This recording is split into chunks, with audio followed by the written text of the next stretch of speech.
दोस्तों नमस्कार, स्वागत है एक बार फिर से आज की बड़ी और ताजा खबरों में। बस आपसे निवेदन है कृपया वीडियो को लाइक कर दें, चैनल को सब्सक्राइब करें और घंटी बटन भी दबा दें। ये पहली बड़ी खबर है, राहुल गांधी का बड़ा ऐलान, बोले प्रधानमंत्री को नहीं करना चाहिए नए संसद भवन का उद्घाटन। ये आपको बता दें कि वीर सावरकर की जयंती पर देश को नया संसद भवन मिलने जा रहा है। पीएम नरेंद्र मोदी इसका उद्घाटन करने जा रहे हैं। लोकसभा के स्पीकर ओम बिरला ने हाल ही में उनसे मुलाकात के बाद इस बात का ऐलान किया था। अब कांग्रेस पार्टी के नेता राहुल गांधी ने इस उद्घाटन पर सवाल उठा दिए हैं। उनका कहना है कि नए संसद भवन का उद्घाटन राष्ट्रपति जी को ही करना चाहिए, प्रधानमंत्री को नहीं। इससे पहले विपक्ष के नेताओं ने विनायक दामोदर सावरकर की जयंती पर नए संसद भवन का उद्घाटन करने के फैसले को लेकर केंद्र सरकार पर निशाना साधा। कांग्रेस पार्टी ने जहां इसे राष्ट्र निर्माताओं का अपमान करार दिया, तो वहीं कुछ विपक्षी नेताओं ने कहा कि प्रधानमंत्री नरेंद्र मोदी संसद भवन के नए भवन का उद्घाटन क्यों करेंगे। आपको बता दें कि फिलहाल राहुल गांधी वर्तमान में संसद के किसी भी सदन के सदस्य नहीं है। गुजरात के एक कोर्ट द्वारा सजा सुनाई जाने के बाद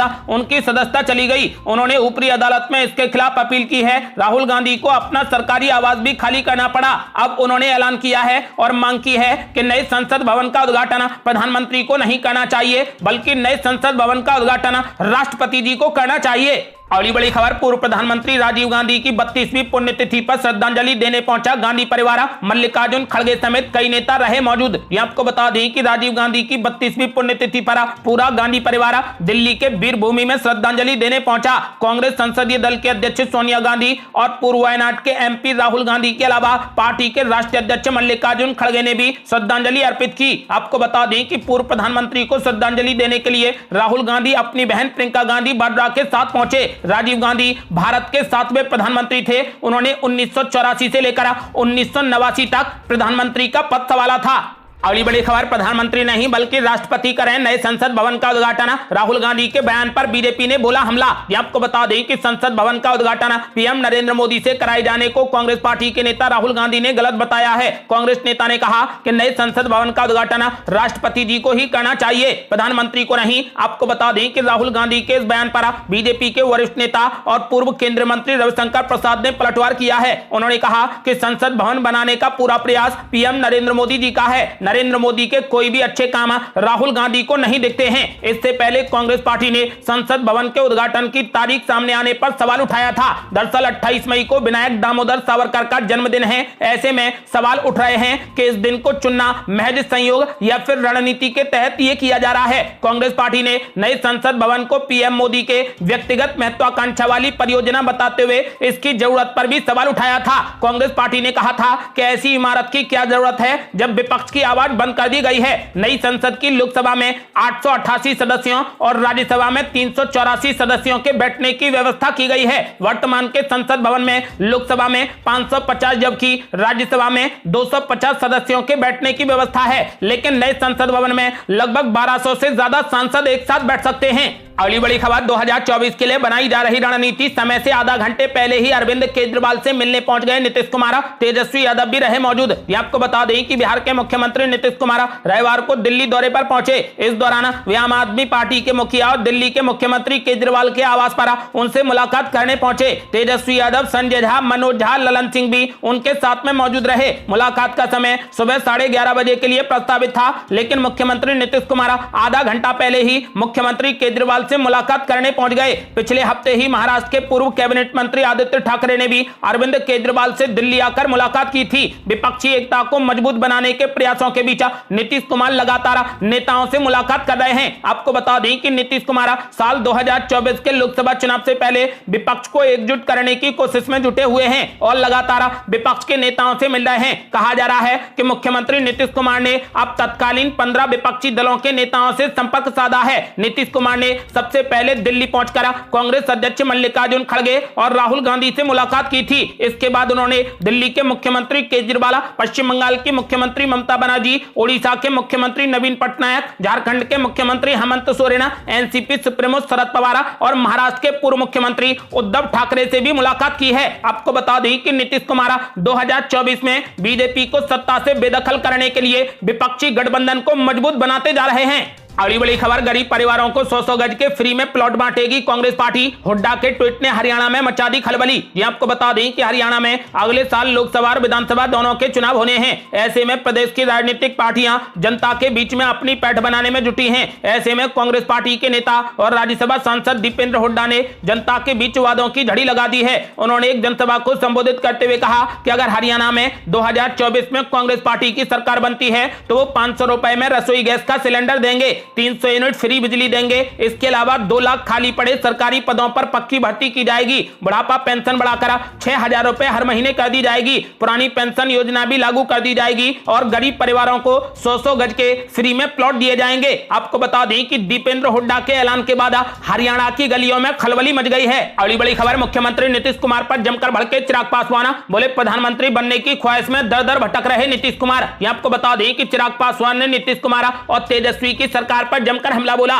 उन्होंने कहा कि जो जंगल राज का विकल्प बनाकर आए थे, आज उन्हीं के राज में महाजंगल राज कायम हो गया है। बिहार में आज की तारीख में हर दिन हत्याएं हो रही हैं। लोग अपने घर से निकलने में 10 बार सोच रहे हैं कि वो सुबह में निकलेंगे तो शाम को घर आ पाएंगे या नहीं। ये डर भय हर बिहारियों के मन में है। जहां अपराध चरम सीमा पार कर गया है, उन्होंने आरोप लगाया कि बिहार के किसी भी गांव में कोई भी सरकारी कार्य बिना घूस के नहीं हो रहा। सरकार नहीं चाहती कि ज्वलंत विषयों को उठाए या फिर उस पर कोई चर्चा करे। उन्होंने कहा कि ध्यान भटकाने को लेकर रह रहकर कभी रामचरितमानस को लेकर तमाम तरीके के विवादास्पद बयान इसलिए दिए जाते हैं ताकि काम की बातों को छुपाया जा सके। चिराग पासवान ने कहा कि विपक्ष अपनी महत्वाकांक्षा को लेकर कभी भी एकजुट नहीं हो पाएंगे। एकजुट होने के लिए विपक्ष के दलों के नेताओं को अपनी अपनी महत्वाकांक्षाओं को त्यागना पड़ेगा। विपक्षी दल के नेता मंच पर फोटो खिंचवाने के लिए एक दूसरे का हाथ पकड़ लेते हैं। जब विपक्षी दल के नेता विपक्षी एकता को दिखाने के लिए फोटो खिंचवाते हैं तो एक मंच पर ही 1 दर्जन से ज्यादा प्रधानमंत्री पद के दावेदार दिखते हैं।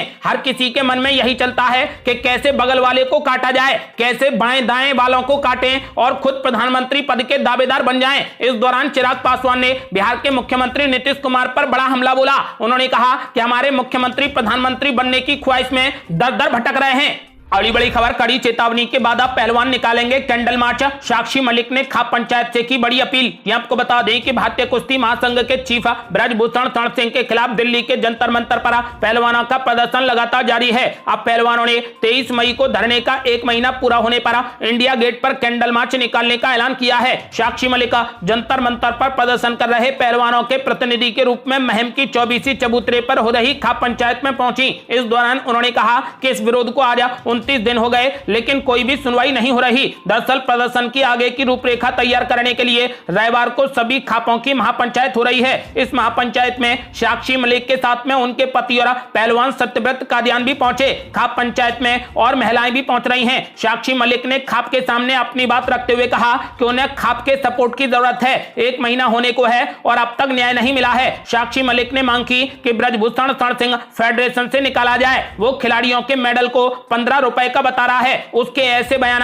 उसकी मानसिकता पर सवाल खड़े करते हैं। आपको बता दें कि फिलहाल साक्षी मलिक ने कहा कि खाप पंचायत के सभी लोग कैंडल मार्च में आए और हमारा साथ दें। उन्होंने कहा कि खिलाड़ियों को यह लड़ाई शांति से लड़नी है। इससे पहले शनिवार को विनेश फोगाट ने कड़ी चेतावनी देते हुए कहा था कि अगर ब्रजभूषण शरण सिंह की गिरफ्तारी नहीं होती है तो हमारे बुजुर्ग बड़ा फैसला ले सकते हैं जो देश के हित में नहीं होगा, यह देश को नुकसान पहुंचा सकता है। उन्होंने कहा कि किसान आंदोलन 13 महीने तक चला था तो देश को नुकसान हुआ था। अगर ऐसा ही कोई और आंदोलन होता है तो निश्चित तौर पर देश को नुकसान होगा।